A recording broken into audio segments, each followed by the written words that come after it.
Belum. Belum. Semuanya kok. Siap.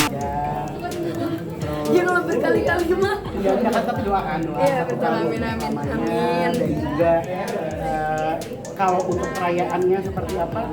Kayaknya aku juga tiap ulang tahun tematik deh. Kemarin safari, sebelumnya juga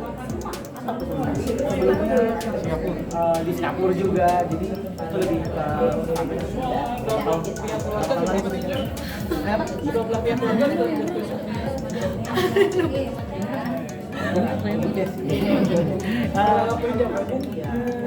ya aku juga sudah satu kali ketemu kemarin sama keluarga dari mama. Kalau Cici udah deket banget sama kakakku, mulai dari Koruben, Cika, Ibu, Ko Ijo, belum pernah ketemu sama keluarga aku juga dekat gitu ya. Bahkan aku pun ya maksudnya lebih dekat ke mama sekarang. Aku juga lebih dekat sama keluarga Kak Jody dari sebelum kita jadi pacar. Jadi memang udah dekat, udah kenalnya tuh emang dekat, saling sharing cerita-cerita seru aja sih. Kenalnya dari mana? Dari program Kakak Bayi Podcast.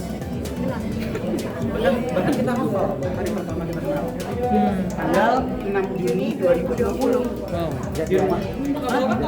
Tanggal 6 Juni 2020 pertama kali kita kenal, jadiannya tanggal 22 Februari 2021. Oh masa ini mancing terus. Ya benar. Targetnya setelah Cicis menemukan bahagianya, sukses dengan kuliahnya dan karirnya, pun juga dengan sebaliknya kita sama-sama saling mendukung. Setelah itu segera mungkin. Terima kasih semuanya.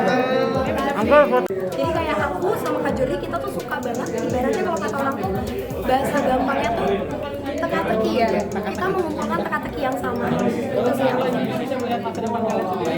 waduh, enggak nih, aku nggak bisa lihat masa depan sama sekali, nggak bisa sama sekali. Tapi kan bentuknya juga beda-beda, jenisnya, mohon maaf bukan jenis, tapi tipenya. Gift yang didapatnya itu seperti apa? Beda-beda gitu, dan memang aku selalu meluruskan ini, mohon maaf teman-teman, aku selalu jagain Cicis di setiap kesempatan gitu. Ini adalah versi Rizky sebagai anak ibu dengan tipe yang dia dapatkan, gift yang dia dapatkan, tidak mengkomparasi dengan tipe anak indigo yang lain, karena itu kan di luar dari kode etik ya. Dan selain itu, contoh misalkan kalau dibilang ibunya kayak gimana sih, waktu itu sempat dengar nggak ada mobil tim kita satu mobil murah. Iya. 4 hari sebelumnya kita tiba-tiba nggak teguran, nggak tahu kenapa. Jadi saya dapat mimpi, aku disamperin sama makhluk ke dalam kamar. Setelah itu kita berdua ngobrol, aku bilang, yang semalam ada kuda ataupun kambing kayak siluman itu datang ke kamar sama sosok perempuan dengan nama yang sudah pernah disebutkan di program. Dia cuma, apa ya, aku nggak tahu, aku belum dapat penglihatannya. Setelah itu dia dapat firasat, tapi dia belum berani cerita ke aku. Ternyata singkat cerita, Frisbee sudah dapat firasat mengenai kejadiannya. Aku mendapatkan sosok ataupun nama sebagai penawarnya. Jadi ternyata kita harus menjalani ritual kepada sosok yang aku temui di dalam kamar dan membawa korban. Bukan persembahan ya, korban yang dikorbankan, hewan yang dikorbankan, tapi itu bukan dipotong buat apa, jadi kita lepas ke alam bebas. Dan itu yang ada di mimpi aku. Tapi konsep pernikahan kalian maunya horor juga kan? Aku sih mau ya. Oh, jadi kayak lebih unik gitu, Angkel pakai pocong. Jangan. Salah ya? Jalan ke altarnya gimana? Agak susah ya. Yang Dracula aja. Yang pasti sih, aku pengennya sesuatu yang sakral, tidak dengan keramaian. Pengennya cuma menikmati aja. Kayak kita pikirkan. Yang buat Jody mantap apa ya? Aku juga yang mantap apa? Yakin, aku udah pernah pergi gitu ya. Kita berdua orang yang suka traveling dan percaya ketika traveling itu kita menemukan sisi ataupun Sifat sifat asli dari orang lain gitu. Dan aku sudah sering pergi sama Frisly yang buat aku mantap, aku bisa dengan lapang dada menerima kekurangan Frisly juga. Kalau dicari kelebihannya satu sama lain, insya Allah banyak.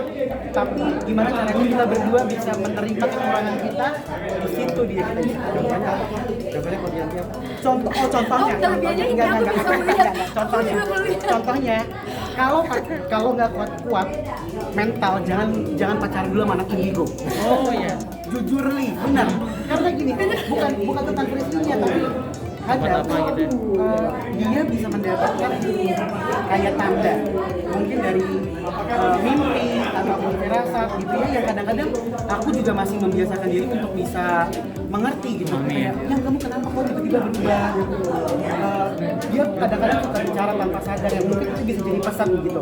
Nah dari situ aku sudah membiasakan diri sekarang, jadi bisa lebih tahu lagi. Dan itu bisa kapan aja, bisa tiba-tiba Frisly ngebantuin orang gitu, apapun Frisly mendapatkan mimpi di malam hari yang menjadi tanda, dan itu efek sampingnya bisa kemana-mana. Aku pun bisa kena, kita bisa ketemu di mimpi yang sama. Semalam aku mimpi pergi ke rumah warnanya hijau, pagar kuning, sama aku. Iya, ternyata kayak sama, banyak banget hal yang kita alamin bareng-bareng ya Kak.